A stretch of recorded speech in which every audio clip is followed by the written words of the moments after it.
Hi all, welcome to civil diaries. ഇന്ന് നമ്മുടെ building കൺസ്ട്രക്ഷൻ്റെ രണ്ടാമത്തെ ക്ലാസ്സാണ്.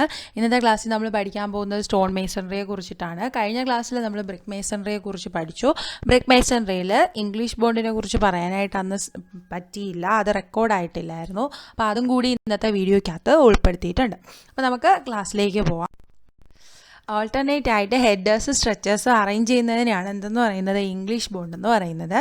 അപ്പോൾ ഹെഡേഴ്സ് സ്ട്രെച്ചേഴ്സ് എന്ന് പറഞ്ഞാൽ എന്താണ്? വിത്ത് വൈസ് ആയിട്ട് നമ്മൾ ബ്രിക്കിനെ അറേഞ്ച് ചെയ്യുന്നതിനാണ് ഹെഡേഴ്സ് എന്ന് പറയുന്നത്. ലെന്ത് വൈസ് ആയിട്ട് ബ്രിക്കിനെ അറേഞ്ച് ചെയ്യുന്നതിനാണ് സ്ട്രെച്ചേഴ്സ് എന്ന് പറയുന്നത്. ഈ ഒരു ഫിഗർ നോക്കിക്കഴിഞ്ഞാൽ മനസ്സിലാവും. ഇതിൻ്റെ അടിയിലത്തെ ലെയർ ഫുള്ള് ഹെഡേഴ്സ് ആണ്, അതിൻ്റെ മുകളിലത്തെ ലെയർ ഫുള്ള് സ്ട്രെച്ചേഴ്സ് ആണ്. അതായത് ലെന്ത് വൈസ് ആണ് ബ്രിക്കിനെ അടുക്കിയിരിക്കുന്നത്. അപ്പോൾ നമുക്ക് എങ്ങനെയാണ് ഇംഗ്ലീഷ് ബോണ്ടിനകത്ത് വരുന്നത്? ഒരു ലെയർ ഫുള്ള് ഹെഡർ വരും, അതിൻ്റെ മുകളിലത്തെ ലെയർ ഫുള്ള് സ്ട്രെച്ചർ വരും, അതിൻ്റെ മുകളിലത്തെ ലെയർ വീണ്ടും ഹെഡർ വരും, അതിൻ്റെ മുകളിലത്തെ ലെയർ വീണ്ടും സ്ട്രെച്ചർ വരും. അപ്പോൾ അങ്ങനെ ആൾട്ടർനേറ്റ് ആയിട്ട് ഹെഡേഴ്സ് സ്ട്രെച്ചേഴ്സും അറേഞ്ച് ചെയ്തുണ്ടാക്കുന്ന ബോണ്ടിനെയാണ് എന്തെന്ന് പറയുന്നത്? ഇംഗ്ലീഷ് ബോണ്ട് എന്ന് പറയുന്നത്. ഏറ്റവും സ്ട്രോങ്ങസ്റ്റ് ആയിട്ടുള്ള ബോണ്ടാണ് ഏത്? ഇംഗ്ലീഷ് ബോണ്ട് എന്ന് പറയുന്നത്. നമുക്ക് എല്ലാ ടൈപ്പ് വോൾ തിക്നെസ്സിനും ഉപയോഗിക്കാൻ പറ്റുന്ന ഒരു ടൈപ്പ് ബോണ്ടാണ് ഇംഗ്ലീഷ് ബോണ്ട് എന്ന് പറയുന്നത്. അപ്പോൾ നമുക്ക് ഇന്ന് നമ്മൾ പഠിക്കാൻ പോകുന്ന സ്റ്റോൺ മേസൺറിയിലേക്ക് പോകാം. ഇനി അടുത്ത സെക്ഷൻ സ്റ്റോൺ മേസൺറി എന്ന് പറഞ്ഞാൽ എന്താണ്? സ്റ്റോൺ മേസൺറി എന്ന് പറഞ്ഞു കഴിഞ്ഞാൽ കല്ലുകൾ ഉപയോഗിച്ചിട്ട് നമ്മളൊരു ബിൽഡിങ് കൺസ്ട്രക്ട് ചെയ്യുന്നതിനെയാണ് എന്തെന്ന് പറയുന്നത്? സ്റ്റോൺ മേസൺറി എന്ന് പറയുന്നത്. അപ്പോൾ കല്ലുകളാണ് അവിടെ എന്തായിട്ട് യൂസ് ചെയ്യുന്നത്? നമ്മൾ മെറ്റീരിയലായിട്ട് ഉപയോഗിക്കുന്നത്. അപ്പോൾ സ്റ്റോൺ മേസൺറിയിൽ ഇനി അടുത്ത പഠിക്കാൻ പോകുന്നത് ടേംസ് ആണ്. ഇതിനകത്ത് ഒരുപാട് ടേംസ് പഠിക്കാനുണ്ട്. നമ്മൾ ബ്രിക്ക് മേസൺറിയിൽ പഠിച്ച പോലെ തന്നെ ഈ ടേംസ് എല്ലാം എക്സാമിന് ഇമ്പോർട്ടൻ്റ് ആയിട്ടുള്ള ടേംസ് ആണ്. നമുക്കപ്പോൾ ഓരോ ടേംസും ഇത് ഞാനൊരു ഭിത്തിയെ കട്ട് ചെയ്ത് ഓരോ പോർഷൻസ് ആയിട്ട് കാണിച്ചിരിക്കുവാണ്.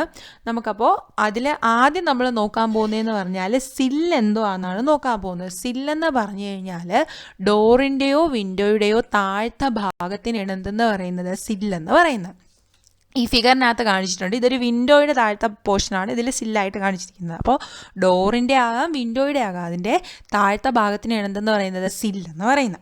ഇനി രണ്ടാമത് വരുന്നതെന്ന് പറഞ്ഞാൽ സ്ട്രിങ് കോഴ്സ് എന്തോ ആണെന്ന് നമുക്ക് പറയാം. സ്ട്രിങ് കോഴ്സ് എന്ന് പറഞ്ഞു കഴിഞ്ഞാൽ നമ്മളിപ്പോൾ വിൻഡോ വെച്ചതിന് ശേഷം നമ്മൾ പുറത്തോട്ട് എന്തോ കൊടുക്കാറുണ്ട്? സൺഷെയ്ഡ് കൊടുക്കാറുണ്ട്. അപ്പോൾ ചില കേസസിൽ നമ്മൾ സൺഷെയ്ഡ് കൊടുക്കാറില്ല. അപ്പോൾ സൺഷെയ്ഡ് കൊടുക്കാതിരിക്കുന്ന കേസസിൽ നമ്മൾ ഉപയോഗിക്കുന്ന ഒരു ലെയർ കോൺക്രീറ്റിനെയാണ് എന്തെന്ന് പറയുന്നത്? സ്ട്രിങ് കോഴ്സ് എന്ന് പറയുന്നത്. കേട്ടോ, എന്താണപ്പോൾ സ്ട്രിങ് കോഴ്സ് എന്ന് പറഞ്ഞാൽ? ജനാലയുടെ പുറത്തേക്ക് തള്ളി നിൽക്കുന്ന പോർഷനായ സൺഷെയ്ഡ് കൊടുക്കുന്നതിന് പകരം നമ്മൾ പ്രൊവൈഡ് ചെയ്യുന്ന ഒരു കോഴ്സാണ് ഏതെന്ന് പറയുന്നത്? സ്ട്രിങ് കോഴ്സ് എന്ന് പറയുന്നത്. സ്ട്രിങ് കോഴ്സിൻ്റെ അടിഭാഗത്ത് എന്ത് പ്രൊവൈഡ് ചെയ്തിട്ടുണ്ട്? ഒരു ഗ്രൂവ് പ്രൊവൈഡ് ചെയ്തിട്ടുണ്ട്.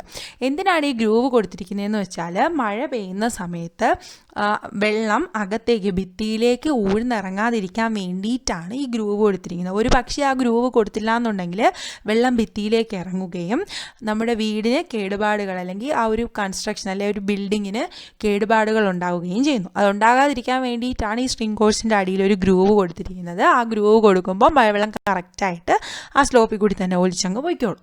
ഇനി നമ്മൾ അടുത്ത പഠിക്കാൻ പോകുന്നതെന്ന് പറഞ്ഞു കഴിഞ്ഞാൽ കോർണിസ് എന്തോ എന്നാണ് പഠിക്കാൻ പോകുന്നത്. കോർണിസ് എന്ന് പറഞ്ഞു കഴിഞ്ഞാൽ നമ്മുടെ റൂഫിൽ കൊടുക്കുന്ന ഒരു ഓർണമെൻ്റൽ പ്രൊജക്ഷനാണ് എന്തെന്ന് പറയുന്നത്? കോർണിസ് എന്ന് പറയുന്നത്. റൂഫ് പോർഷൻ കെട്ടിയതിന് ശേഷം ആ റൂഫ് ഭാഗത്ത് മേൽക്കൂരയിൽ കൊടുക്കുന്ന ഒരു ഓർണമെൻ്റൽ പ്രൊജക്ഷനെയാണ് എന്തെന്ന് പറയുന്നത്? കോർണിസ് എന്ന് പറയുന്നത്. കോർണിസിനെ സപ്പോർട്ട് ചെയ്തിട്ട് രണ്ട് ടേംസ് വരുന്നുണ്ട്, അല്ലെങ്കിൽ രണ്ട് പോർഷൻസ് വരുന്നുണ്ട്. അപ്പോൾ കോർണിസിൻ്റെ മുകൾ ഭാഗത്ത് വരുന്ന ആ ഒരു പോർഷനെ പറയുന്നതാണ് ബ്ലോക്കിംഗ് കോഴ്സ് എന്ന്. കോർണിസിനെ സപ്പോർട്ട് ചെയ്ത് മുകൾ ഭാഗത്ത് വരുന്ന പോർഷനെ പറയുന്നതാണ് ബ്ലോക്കിംഗ് കോഴ്സ് എന്ന്. താഴ്ഭാഗത്ത് വരുന്ന പോർഷനെ പറയുന്നതാണ് ഫ്രീസ് എന്ന് പറയുന്നത്. ഇനി അടുത്ത നമ്മൾ പഠിക്കാൻ പോകുന്നത് ജാമ്പും റിവീലും എന്താണെന്നാണ് പഠിക്കാൻ പോകുന്നത്. ജാമ്പ് എന്ന് പറഞ്ഞു കഴിഞ്ഞാൽ നമ്മളിപ്പോൾ ഒരു വീട് നിർമ്മിക്കുന്ന സമയത്ത് വീടിനകത്ത് ഡോറും ജനലും ഒക്കെ വെക്കേണ്ടേ. അപ്പോൾ ഡോറ് വെക്കുന്ന സമയത്ത്, അതായത് ഡോറ് വെക്കുന്നതിന് മുന്നേ നമ്മൾ ആദ്യം എന്താണ് ചെയ്യുന്നത്? കട്ട്ളയാണ് വെക്കുന്നത്. അപ്പോൾ കട്ട്ള വെക്കുന്നതിന് മുമ്പ് ഉള്ള ഡോറിൻ്റെ ഓപ്പണിങ്ങിനെയാണ് എന്തെന്ന് പറയുന്നത്? ജാമ്പ് എന്ന് പറയുന്നത്. കട്ട്ള വെച്ചതിന് ശേഷം ബാക്കി വരുന്ന ഗ്യാപ്പ്, ആ ഒരു ഓപ്പണിങ്ങിൽ വരുന്ന ആ ഒരു വെർട്ടിക്കൽ ഗ്യാപ്പിനെയാണ് എന്തെന്ന് പറയുന്നത്? റിവീൽ എന്ന് പറയുന്നത്. അപ്പോൾ രണ്ടുകൂടി തെറ്റിഞ്ഞു പോകരുത്. ജാമ്പ് എന്ന് പറഞ്ഞു കഴിഞ്ഞാൽ കട്ടില വെക്കുന്നതിന് മുമ്പുള്ള ഡോറിൻ്റെ ഓപ്പണിങ്ങിനെ പറയുന്നതാണ് ജാമ്പ്. കട്ടില വെച്ചതിന് ശേഷം ബാക്കി വരുന്ന സ്പേസിനെ പറയുന്നതാണ് റിവീൽ എന്ന് പറയുന്നത്. ഇനി അടുത്ത വരുന്നത് പാരപ്പറ്റ് വാൾ എന്തുവാണെന്നാണ് പറയാൻ പോകുന്നത്. പാരപ്പറ്റ് വാൾ എന്ന് പറഞ്ഞു കഴിഞ്ഞാൽ നമ്മൾ റൂഫ് കെട്ടിക്കഴിഞ്ഞ് നമ്മൾ സ്റ്റെയർ കയറി മുകളിലെത്തുമ്പോൾ ആ പോർഷനെ പറയുന്നത് എന്താണ്? ടെറസ്. അപ്പോൾ ടെറസ് പോർഷനിൽ നിന്നിട്ട് നമ്മൾ താഴേക്ക് വീഴാതിരിക്കാൻ വേണ്ടിയിട്ട് കൊടുക്കുന്ന ഒരു പ്രൊട്ടക്റ്റീവ് വാളിനെയാണ് എന്തെന്ന് പറയുന്നത്? പാരപ്പറ്റ് വാൾ എന്ന് പറയുന്നത്. അതായത് ടെറസിൽ നിന്ന് നമ്മൾ താഴേക്ക് വീഴാതിരിക്കാൻ വേണ്ടിയിട്ട് പ്രൊട്ടക്ഷന് വേണ്ടി കൊടുക്കുന്ന ഒരു ഭിത്തി, ആ ഭിത്തിനെയാണ് എന്തെന്ന് പറയുന്നത്? പാരപ്പറ്റ് വാൾ എന്ന് പറയുന്നത്. ഇപ്പോൾ നമ്മൾ പാരപ്പറ്റ് വാളൊക്കെ പാരപ്പറ്റ് വാൾ കെട്ടിക്കഴിഞ്ഞിട്ട് മഴ പെയ്യുമ്പോഴത്തേക്ക് പാരപ്പറ്റ് വാളിൽ വെള്ളം വീണ് കഴിഞ്ഞാൽ എന്ത് സംഭവിക്കും? ആ വെള്ളം ആ പാരപ്പറ്റ് വാളിൽ പിടിക്കുകയും അതുവഴി അത് നമ്മുടെ റൂഫിൽ വീണ് നമ്മുടെ ഭിത്തിക്കൊക്കെ കേടുപാടുകളുണ്ടാവും. അപ്പോൾ അങ്ങനെ കേടുപാടുകൾ ഉണ്ടാകാതിരിക്കാൻ വേണ്ടിയിട്ട് നമ്മൾ പാരപ്പറ്റ് വാളിൻ്റെ മുകളിൽ എന്ത് കൊടുക്കും? ഒരു കവറിങ് കൊടുക്കും. അങ്ങനെ കൊടുക്കുന്ന കവറിങ്ങിനെയാണ് കോപ്പിംഗ് എന്ന് പറയുന്നത് കേട്ടോ. അപ്പോൾ കോപ്പിംഗ് എന്ന് പറഞ്ഞാൽ എന്താണ്? പാരപ്പറ്റ് വാളിന് മുകളിൽ കൊടുക്കുന്ന കവറിങ്ങിനെയാണ് കോപ്പിംഗ് എന്ന് പറയുന്നത്. അപ്പോൾ പാരപ്പറ്റ് വാൾ എന്താണെന്ന് മനസ്സിലായല്ലോ. നമ്മൾ പ്രൊട്ടക്റ്റീവ് വാളായിട്ട് ടെറസിൽ കൊടുക്കുന്ന അല്ലെങ്കിൽ റൂഫ് കഴിഞ്ഞ് കൊടുക്കുന്ന പ്രൊട്ടക്റ്റീവ് വാളിനെയാണ് എന്തെന്ന് പറയുന്നത്? പാരപ്പറ്റ് വാൾ എന്ന് പറയുന്നത്. പാരപ്പറ്റ് വാളിൻ്റെ മിനിമം ഹൈറ്റ് എന്ന് പറയുന്നത് 90 സെൻറ്റിമീറ്റർ ആണ്. അത് നമുക്ക് 150 സെൻറ്റിമീറ്റർ വരെ പോകാൻ, ചില കേസിൽ 120 കൊടുക്കാറുണ്ട്. അപ്പോൾ ഈ ഒരു ഫിഗറിൻ്റെ അകത്ത് ഒരുവിധം എല്ലാ ടേംസും നമ്മൾ പറഞ്ഞു കഴിഞ്ഞു. ഇനി ബാക്കി ടേംസ് നമുക്ക്, അപ്പോൾ ആദ്യത്തെ സില്ല് പറഞ്ഞു കഴിഞ്ഞു, സ്ട്രിങ് കോഴ്സ് പറഞ്ഞു കഴിഞ്ഞു, ജാമ്പ് പറഞ്ഞു, റിവീല് പറഞ്ഞു, കോർബൽ. അടുത്ത ടേം എന്ന് പറയുന്നത് കോർബലാണ്. അതിന് മുന്നേ ഈ ഡെഫിനിഷൻസ് എല്ലാം ഇട്ടിരിക്കുന്നത് നിങ്ങൾക്ക് നോട്ടിൽ എഴുതിയെടുക്കാൻ വേണ്ടിയിട്ടാണ്. ആർക്കെങ്കിലും ആവശ്യമുണ്ടെങ്കിൽ ഇത് നോക്കി എഴുതിയെടുക്കാവുന്നതാണ്. അടുത്ത വരുന്നത് കോർബൽ എന്ന് പറയുന്നതാണ്. അപ്പോൾ കോർബൽ എന്താണെന്ന് നോക്കാം. കോർബൽ എന്ന് പറഞ്ഞു കഴിഞ്ഞാൽ നമ്മുടെ ഭിത്തിയിൽ നിന്ന് തള്ളി നിൽക്കുന്ന ഒരു സ്റ്റോണിനെയാണ് എന്തെന്ന് പറയുന്നത്? കോർബൽ സ്റ്റോൺ എന്ന് പറയുന്നത്. ഈ കോർബൽ സ്റ്റോൺ മെയിനായിട്ടും പ്രൊവൈഡ് ചെയ്തിരിക്കുന്നത് ലീൻ ടു റൂഫിനകത്താണ്. അതായത് ഒരു സൈഡിൽ മാത്രം സ്ലോപ്പിങ് കൊടുക്കുന്ന ടൈപ്പ് റൂഫിൻ്റെ കേസിലാണ് നമ്മൾ എന്ത് പ്രൊവൈഡ് ചെയ്യുന്നത്? കോർബൽ സ്റ്റോൺ പ്രൊവൈഡ് ചെയ്യുന്നത്. അപ്പോൾ ഈ കോർബൽ സ്റ്റോൺ കൊടുത്തിരിക്കുന്നത് എന്തിനാന്ന് വെച്ചാൽ ആ റൂഫിനെ സപ്പോർട്ട് ചെയ്യാൻ വേണ്ടിയിട്ടാണ് നമ്മൾ ഈ കോർബൽ സ്റ്റോൺ പ്രൊവൈഡ് ചെയ്തിരിക്കുന്നത്. ലീൻ ടു റൂഫിനെ സപ്പോർട്ട് ചെയ്യാൻ വേണ്ടിയിട്ടാണ് ഈ ഒരു കോർബൽ സ്റ്റോൺ പ്രൊവൈഡ് ചെയ്തിരിക്കുന്നത് കേട്ടോ. അപ്പോൾ കോർബൽ സ്റ്റോൺ ഈ ഫിഗറിൽ നോക്കിക്കഴിഞ്ഞാൽ മനസ്സിലാവും. ഭിത്തിയിൽ നിന്ന് തള്ളി നിൽക്കുന്ന ഒരു സ്റ്റോണിനെയാണ് എന്തെന്ന് പറയുന്നത്? കോർബൽ സ്റ്റോൺ കൊടുക്കുന്നത്. കോർബൽ സ്റ്റോൺ എന്തിനാണ് കൊടുക്കുന്നത്? ലീൻ ടു റൂഫിനെ സപ്പോർട്ട് ചെയ്യാൻ വേണ്ടിയിട്ടാണ് ഈ കോർബൽ സ്റ്റോൺ പ്രൊവൈഡ് ചെയ്യുന്നത്. അപ്പോൾ നമുക്ക് അടുത്ത ടേമിലേക്ക് പോകാം. അടുത്ത വരുന്നത് ഗേബിൾ എന്തുവാണെന്നാണ് പറയാൻ പോകുന്നത്. ഈ ഒരു ഫിഗറിനകത്ത് നോക്കിക്കഴിഞ്ഞാൽ നമുക്ക് ഗേബിൾ റൂഫ് എന്തുവാണെന്നറിയാം. രണ്ട് സൈഡിലും സ്ലോപ്പിങ് വരുന്ന റൂഫിനെയാണ് എന്തെന്ന് പറയുന്നത്? ഗേബിൾ റൂഫ് എന്ന് പറയുന്നത്. അപ്പോൾ ഗേബിൾ എന്തായിരിക്കും? ഗേബിൾ എന്ന് പറഞ്ഞു കഴിഞ്ഞാൽ രണ്ട് സൈഡിലെ റൂഫും കൂട്ടിമുട്ടുന്ന ആ ഒരു പോർഷനിൽ ഒരു ട്രയാങ്കുലാർ ഷേപ്പ് ഉണ്ട്. അങ്ങനെ ഉണ്ടാകുന്ന ട്രയാങ്കുലാർ ഷേപ്പിനെയാണ് ഗേബിൾ എന്ന് പറയുന്നത് കേട്ടോ. ഈ ഫിഗറിൽ ഈ സൈഡിലും ഒരു ഗേബിളുണ്ട്, ഇപ്പുറത്തെ സൈഡിലും ഒരു ഗേബിളുണ്ട്. അപ്പോൾ ട്രയാങ്കുലാർ പോർഷൻ ഓഫ് വാളിനെയാണ് എന്തെന്ന് പറയുന്നത്? ഗേബിൾ എന്ന് പറയുന്നത്. സ്ലോപ്പിംഗ് റൂഫിൽ വരുന്ന ട്രയാങ്കുലാർ പോർഷനിലുള്ള ആ ഒരു വാളിനെയാണ് എന്തെന്ന് പറയുന്നത്? ഗേബിൾ എന്ന് പറയുന്നത്. ഇനി നമുക്ക് അടുത്ത ടേമിലേക്ക് പോകാം. നമ്മൾ കോർണിസ് പറഞ്ഞതാണ് നേരത്തെ. കോർണിസ് എന്താണ്? ഓർണമെൻ്റൽ പ്രൊജക്ഷൻ ആണെന്ന് പറഞ്ഞു. ഏതിൽ നിന്ന് വരുന്നത്? റൂഫിൽ നിന്ന് വരുന്ന ഓർണമെൻ്റൽ പ്രൊജക്ഷനാണ് കോർണിസ് എന്ന് പറയുന്നത്. കോപ്പിംഗ് എന്ന് പറയുന്നത് മുകൾ ഭാഗത്ത് കൊടുക്കുന്നതാണ്. പാരപ്പറ്റ് വാളിന് മുകളിൽ കൊടുക്കുന്നതാണ് കോപ്പിംഗ് എന്ന് പറയുന്നത്. കോപ്പിംഗ് കൊടുക്കുന്നത് എന്തിനാണെന്ന് വെച്ചാൽ മഴവെള്ളം അതിൽ തന്നെ അബ്സോർബ് ചെയ്തിരിക്കാൻ വേണ്ടിയിട്ടാണ്, അകത്തേക്ക് ഇറങ്ങാതിരിക്കാൻ വേണ്ടിയിട്ടാണ് നമ്മൾ ഈ കോപ്പിംഗ് പ്രൊവൈഡ് ചെയ്യുന്നത്. ബ്ലോക്കിംഗ് കോഴ്സ് കോർണിസിന് മുകളിൽ കൊടുക്കുന്നതും ഫ്രീസ് എന്ന് പറഞ്ഞാൽ കോർണിസ് താഴെ കൊടുക്കുന്നതുമായിട്ടുള്ള പോർഷനാണ്. ഗേബിൾ ഇപ്പോൾ പറഞ്ഞു കഴിഞ്ഞു. അടുത്ത വരുന്നത് ലേസിംഗ് കോഴ്സ്. ലേസിംഗ് കോഴ്സ് എന്ന് പറഞ്ഞു കഴിഞ്ഞാൽ നമ്മളിപ്പോൾ ഇറഗുലർ ആയിട്ടുള്ള സ്റ്റോൺസ് വെച്ചിട്ട് കൺസ്ട്രക്ഷൻ ചെയ്യുവാണ്. ഒരു ഭിത്തി കെട്ടുവാണ്. ഇറഗുലർ പല ഷേപ്പിലും സൈസിലും ഉള്ള സ്റ്റോൺസ് വെച്ചിട്ട് കൺസ്ട്രക്ഷൻ ചെയ്യുവാണ്. അപ്പോൾ കൺസ്ട്രക്ഷൻ ചെയ്ത് വന്നപ്പോൾ നമുക്കിപ്പോൾ ഒരു കറക്റ്റായിട്ട് അതിന് ലോഡ് ക്യാരി ചെയ്യാനുള്ള കപ്പാസിറ്റി ഒക്കെ വേണമെങ്കിൽ അതെന്തായാലും ഒരേ ഹൈറ്റിൽ വരണ്ടേ.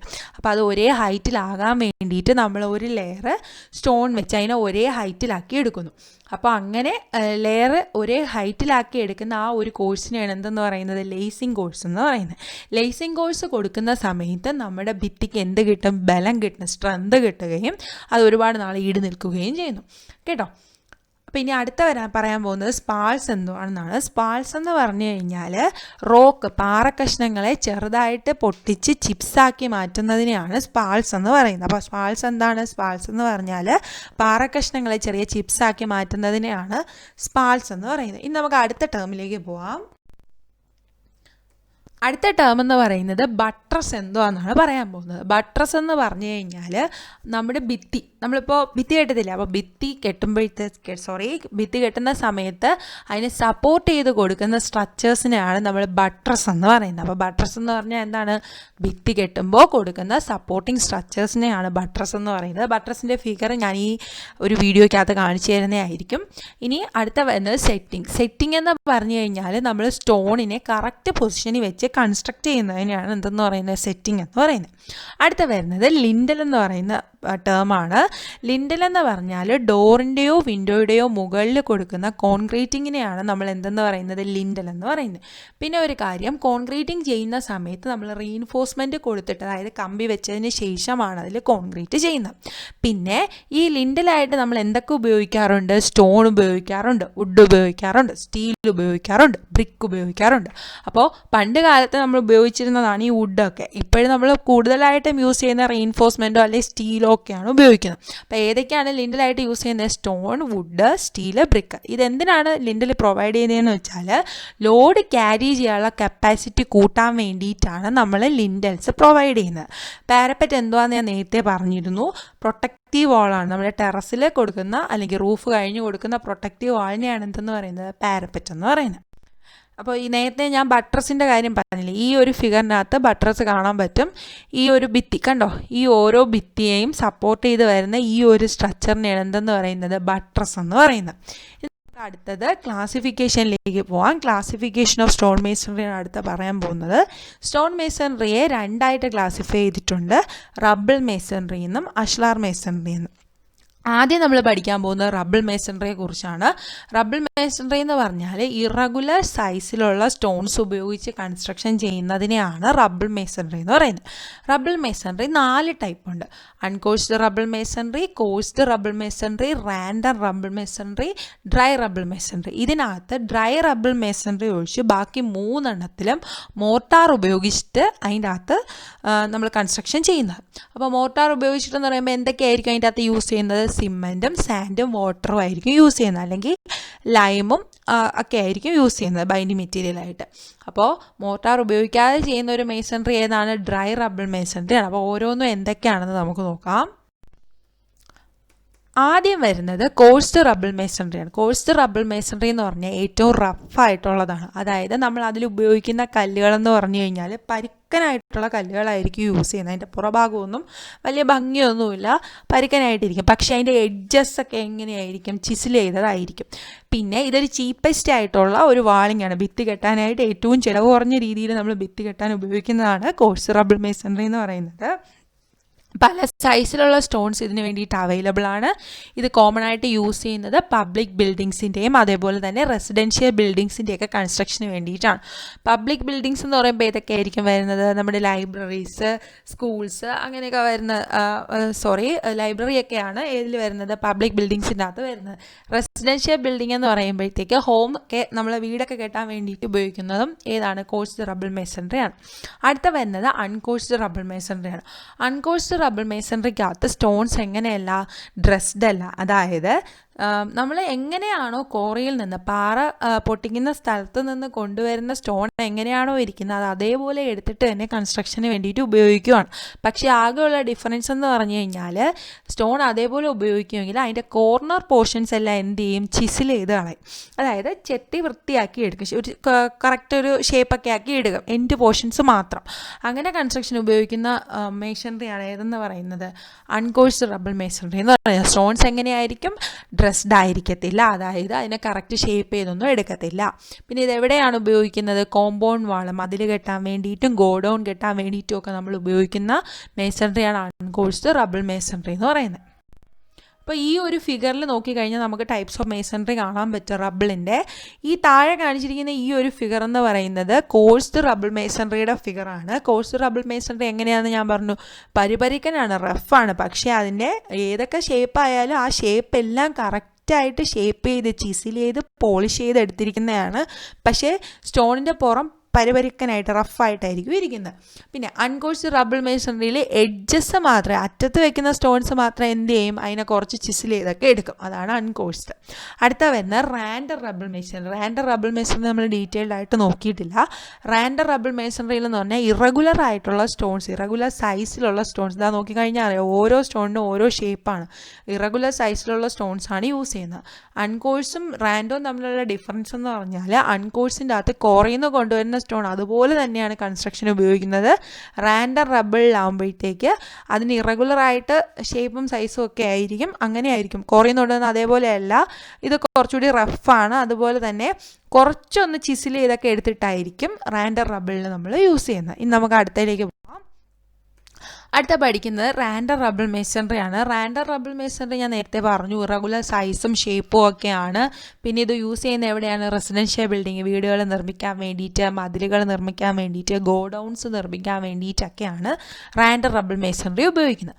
അടുത്ത വരുന്നത് dry rubble masonry. Dry rubble masonry എന്ന് പറഞ്ഞു കഴിഞ്ഞാൽ റാൻഡർ റബ്ബിൾ മേസണറി പോലെ തന്നെയാണ് വെക്കുന്നത്. അതായത് ഇറഗുലർ ആയിട്ടുള്ള സൈസും ഷേപ്പും ഉള്ള സ്റ്റോൺസ് ആണ് ഉപയോഗിക്കുന്നത്. പക്ഷേ നമ്മൾ മോർട്ടാർ ഉപയോഗിക്കത്തില്ല. മോർട്ടാർ ഉപയോഗിക്കാതെ വെറുതെ കല്ല് മാത്രം അടുക്കി വെച്ച് കൺസ്ട്രക്ഷൻ ചെയ്യുന്നതിനെയാണ് ഡ്രൈ റബ്ബിൾ മേസണറി എന്ന് പറയുന്നത്.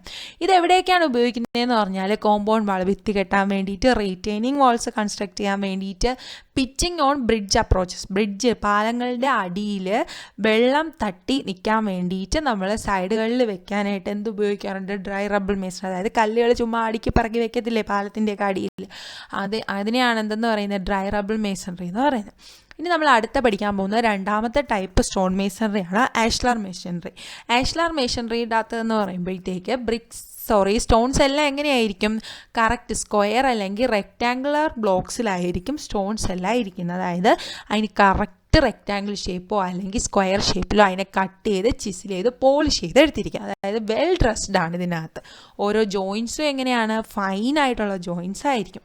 അതുപോലെ തന്നെ ഏറ്റവും ബെസ്റ്റ് ആയിട്ടുള്ള സ്റ്റോൺ കൺസ്ട്രക്ഷൻ ആണ് ഏതിലെന്ന് പറയുന്നത്, ആഷ്ലർ മേസണറി വെച്ച് ചെയ്യുന്നത്. അപ്പോൾ ഏറ്റവും ബെസ്റ്റ് സ്റ്റോൺ മേസണറി ഏതാണ്, ആഷ്ലർ മേസണറി ആണ്. ഇനി നമുക്ക് ആഷ്ലർ മേസണറിയുടെ ടൈപ്സ് നോക്കാം. ഈ കാണിച്ചിരിക്കുന്നത് ഡ്രൈ സ്റ്റോൺ മേസണറിയുടെയും അഷ്ലാറിൻ്റെ ടൈപ്സിൻ്റെയും കുറച്ച് ഫിഗേഴ്സാണ് കാണിച്ചിരിക്കുന്നത്.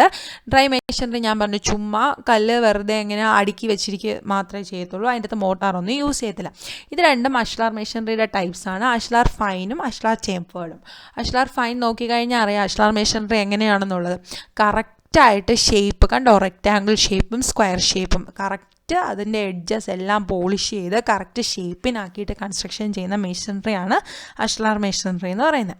ഇനി അടുത്ത വരുന്ന അഷ്ലാർ ചേംഫേർഡ്. അഷ്ലാർ ചേംഫേർഡ് എന്ന് പറഞ്ഞു കഴിഞ്ഞാൽ ഇത് സ്ക്വയറും റെക്റ്റാങ്കിൾ ഷേപ്പ് തന്നെ ആയിരിക്കും, പക്ഷേ അതിൻ്റെ എഡ്ജസ് എന്ത് ചെയ്യും, 45 ഡിഗ്രിയിൽ ചേംഫർ ചെയ്തിരിക്കും. അതായത് 45 ഡിഗ്രി ആംഗിളിൽ എഡ്ജ് ഭാഗം, ഓരോ സ്റ്റോൺസിൻ്റെയും എഡ്ജ് ഭാഗം 45 ഡിഗ്രിയിൽ കട്ട് ചെയ്തിരിക്കും. കണ്ടോ, ഇത് 45 ഡിഗ്രിയിലാണ് കട്ട് ചെയ്തിരിക്കുന്നത്. അപ്പോൾ അതിൻ്റെ ഓരോന്നിൻ്റെയും അറ്റഭാഗം എന്ത് ചെയ്യും, 45 ഡിഗ്രി കട്ട് ചെയ്യും. അങ്ങനെ 45 ഡിഗ്രി കട്ട് ചെയ്യുന്നതിനാണ് ചേംഫറിങ് എന്ന് പറയുന്നത്. അതുകൊണ്ടാണ് അതിൻ്റെ പേരെന്തെന്ന് വന്നത്, അഷ്ലാർ ചേംഫേർഡ് എന്ന് പറഞ്ഞത്. ഇനി നമുക്ക് ക്ലാസിഫിക്കേഷൻ ഡീറ്റെയിൽഡ് ആയിട്ട് നോക്കാം. അഷ്ലാർ മേസണറിയെ 6 ആയിട്ടാണ് തരംതിരിച്ചിരിക്കുന്നത്. ഏതൊക്കെയാണ്, ashlar fine, rough tooled, rock quarry faced, chamfered, facing, blocking course. ഇത് ഇത്രയാണ് അഷ്ലാറിൻ്റെ കാറ്റഗറീസ് എന്ന് പറയുന്നത്. ആദ്യം വരുന്ന അഷ്ലാർ ഫൈൻ. നേരത്തെ കണ്ട ഫിഗറിൽ കണ്ടപ്പോൾ മനസ്സിലായി കാണും, കറക്റ്റായിട്ടുള്ള ജോയിൻസ് ആണ്, കറക്റ്റ് ഷേപ്പാണ്, കറക്റ്റ് സൈസാണ്. ഇത് നമുക്ക് എല്ലാം ഫുൾ കോഴ്സ്, അതായത് താഴത്തെ ലെയർ തൊട്ട് മുകളിലത്തെ ലെയർ വരെയും ഒരേ തിക്നെസ്സിലാണ്. ഇനി അടുത്ത വരുന്നതെന്ന് പറഞ്ഞാൽ അഷ്ലാർ റഫ് ടൂൾഡ് ആണ്. അഷ്ലാർ റഫ് ടൂൾഡ് എന്ന് പറഞ്ഞു കഴിഞ്ഞാൽ എക്സ്പോസ്ഡ് ഫേസ്, അതായത് നമ്മൾ പുറത്തുനിന്ന് കയറി വരുമ്പോൾ കാണാൻ പറ്റുന്ന ഭാഗം, അതായത് എക്സ്റ്റീരിയർ പോർഷൻ എങ്ങനെയായിരിക്കും, ഫൈനായിട്ട് ഡ്രസ്സ് ചെയ്തിരിക്കാം. അതുപോലെ തന്നെ ചിസിലും ചെയ്തിരിക്കും. ഇൻറ്റീരിയർ പോർഷൻ എന്ത് ചെയ്യത്തില്ല, അവർ ഡ്രസ്സ് ചെയ്യത്തില്ല. അതായത് ഇൻറ്റീരിയർ പോർഷൻ എന്ന് പറയുന്നത് റഫായിരിക്കും, എക്സ്റ്റീരിയർ പോർഷൻ എന്ന് പറയുന്നത് പോളിഷ്ഡ് ആയിരിക്കും. പിന്നെ ഇതിൻ്റെ തിക്നെസ്, ഓരോ ജോയിൻറ്റിൻ്റെയും തിക്നെസ് എന്ന് പറയുന്നത് 6 mm ആയിരിക്കും. അടുത്ത വരുന്ന റോക്ക് കോറിഫേസ്ഡ്, അഷ്ലാർ റോക്ക് കോറിഫേസ്ഡ് ആണ് അടുത്ത പഠിക്കുന്നത്. അതെന്ന് പറഞ്ഞാൽ എക്സ്പോസ്ഡ് ഫേസ്, കാണാൻ പറ്റുന്ന ഫേസ് എങ്ങനെയായിരിക്കും, ഇതിനകത്തും ചിസിൽ ചെയ്തിരിക്കും. അതായത് അതിൻ്റെ എഡ്ജസ് എല്ലാം ചിസിൽ ചെയ്തിരിക്കും. ബാക്കി പുറഭാഗം എങ്ങനെയായിരിക്കും, റഫായിട്ടായിരിക്കും ഇരിക്കുന്നത് കേട്ടോ. ഇനി അടുത്ത വരുന്ന ചേംഫേർഡ്. ഞാൻ പറഞ്ഞു 45 ഡിഗ്രി ആംഗിളിൽ അതിൻ്റെ എഡ്ജസ് കട്ട് ചെയ്ത് സൈഡ്സ് കട്ട് ചെയ്തെടുക്കുന്നതാണ് അഷ്ലാർ ചേംഫേർഡ് എന്ന് പറഞ്ഞു. അടുത്ത വരുന്നത് അഷ്ലാർ ഫേസിങ്. അഷ്ലാർ ഫേസിങ് എന്ന് പറഞ്ഞു കഴിഞ്ഞാൽ സ്റ്റോണിൻ്റെ ഫേസ് പോർഷൻ, അതായത് എക്സ്റ്റീരിയർ പോർഷൻ എങ്ങനെയായിരിക്കും? റഫായിരിക്കും, ഭയങ്കര പരുപരുക്കനായിട്ടുള്ള റഫായിട്ടായിരിക്കും അഷ്ലാർ ഫേസിങ്ങിൽ ഇരിക്കുന്നത്. പക്ഷേ അതിൻ്റെ എൻഡ് പോർഷൻ എന്ത് ചെയ്തിരിക്കും? ചേംഫർ ചെയ്തിരിക്കാം. ചിലപ്പോൾ അത് എഡ്ജ് പോർഷൻസ് എല്ലാം കറക്റ്റ് ഷേപ്പായിട്ട് ഷാർപ്പൻ ചെയ്ത് വെച്ചിരിക്കാം, അതല്ലെങ്കിൽ ചേംഫർ ചെയ്തിരിക്കാം. ഏത് വേണമെങ്കിലും ആവും. ഒന്നെങ്കിൽ ചേംഫർ ചെയ്തിരിക്കാം, അല്ലെങ്കിൽ കറക്റ്റായിട്ട് പോളിഷ് ചെയ്ത് വെച്ചിരിക്കാം. പിന്നെ ഇത് ചെയ്യുമ്പോൾ, അതായത് അഷ്ലാർ ഫേസിങ് ചെയ്യുന്ന സമയത്ത് എക്സ്റ്റീരിയർ പോർഷനിൽ മാത്രം അഷ്ലാർ ഫേസിങ്, അതായത് കാണാൻ പറ്റുന്ന എക്സ്റ്റീരിയർ പോർഷനിൽ മാത്രം ഈ സ്റ്റോൺ കൊടുക്കുകയും ഇൻറ്റീരിയർ പോർഷനിൽ എന്തായിരിക്കും കൊടുക്കുന്നത്? ബ്രിക്ക് വർക്ക് ആയിരിക്കും കൊടുക്കുന്നത് കേട്ടോ. ചൂടുകട്ട വെച്ചിട്ടായിരിക്കും ഇൻറ്റീരിയർ പോർഷൻ ചെയ്യുന്നത്. എക്സ്റ്റീരിയർ പോർഷൻ മാത്രം എന്ത് ചെയ്യും? അഷ്ലാർ ഫേസിങ്ങും ചെയ്യും. അപ്പോൾ ഇനി നമ്മൾ ലാസ്റ്റ് ക്ലാസിഫിക്കേഷനിലേക്ക് പോകാം. ലാസ്റ്റ് ക്ലാസിഫിക്കേഷൻ എന്ന് പറയുന്നത് അഷ്ലാർ ബ്ലോക്കിൻ കോഴ്സാണ്. അഷ്ലാർ ബ്ലോക്കിൻ കോഴ്സും റഫ് ടൂൾഡ് പോലെ തന്നെയാണ് വരുന്നത്. അതായത് എങ്ങനെയായിരിക്കും? അതിൻ്റെ കാണാൻ പറ്റുന്ന ഭാഗം നല്ല പോളിഷ്ഡും സ്മൂത്തും, അതുപോലെ തന്നെ എഡ്ജെല്ലാം നല്ല കറക്റ്റായിട്ട് എന്ത് ചെയ്തതായിരിക്കും? പോളിഷൊക്കെ ചെയ്തതായിരിക്കും. പക്ഷേ ഡിഫറൻസ് എന്ന് പറഞ്ഞു കഴിഞ്ഞാൽ റഫ് ടൂൾഡിൻ്റെ അകത്ത് നമുക്ക് ഹൈറ്റ് എത്ര വേണമെങ്കിലും കൊടുക്കാം. പക്ഷേ ബ്ലോക്കിംഗ് കോഴ്സിൻ്റെ അകത്ത് ഹൈറ്റ് ലിമിറ്റഡ് ആണ്. 20 സെൻറ്റിമീറ്റർ വരെ വരാൻ പാടുള്ളൂ. അതായത് 20 സെൻറ്റിമീറ്റർ താരാൻ പാടില്ല, 20 സെൻറ്റിമീറ്റർ എങ്കിലും വേണം കേട്ടോ. അതിൻ്റെ ഹൈറ്റ് എത്ര വേണം? 20 സെൻറ്റിമീറ്റർ എങ്കിലും വേണം. അപ്പോൾ ഇത്രയാണ് സ്റ്റോൺ മേസണറിയുടെ ക്ലാസിഫിക്കേഷൻ. നമ്മളിന്ന് പഠിച്ചത് ടേംസ് പഠിച്ചു, അതുപോലെ തന്നെ അതിൻ്റെ ക്ലാസിഫിക്കേഷനും പഠിച്ചു. ഇന്നത്തെ ക്ലാസ് എല്ലാവർക്കും ഇഷ്ടമായിട്ടുണ്ടെങ്കിൽ ലൈക്ക് ചെയ്യുക, ഷെയർ ചെയ്യുക, സബ്സ്ക്രൈബ് ചെയ്യുക. Thank you.